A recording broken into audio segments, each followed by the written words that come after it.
কবরের জীবনটা আসল জীবন। বিশ্বনবী দোয়া করতেন, আল্লাহুম্মা ইন্না নাউযু বিকা মিন আযাবিল কবর। আল্লাহ, আমি আপনার কাছে কবরের আযাব থেকে পানাহ চাই, কবরের আযাব থেকে বাঁচতে চাই। এই কবরের মধ্যে অনেক ফিতনা হবে, অনেক সুয়াল হবে। কবরে প্রশ্ন আছে না নাই? কথা বলেন।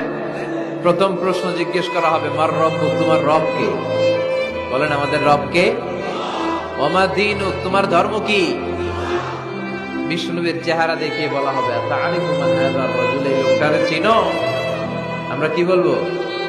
আমরা চিনি, উনি আমাদের প্রিয় রাসূল মুহাম্মদুর রাসূলুল্লাহ সাল্লাল্লাহু আলাইহি ওয়াসাল্লাম। এরপরে জিজ্ঞেস করা হবে, এগুলো কোত্থেকে শিখলা? আমরা বলবো, কোরআন থেকে। ফায়ুফসাহু লাহু কবরুহু ৭০ যিরাআন। সুন্দর সুন্দর উত্তর করতে পারলে আপনার কবরটারে ৭০ হাত লম্বা করে দেওয়া হবে। ইফতাহু লাহু বাবুন ইলাল জান্নাহ, জান্নাতের দিকে একটা দরজা লাগিয়ে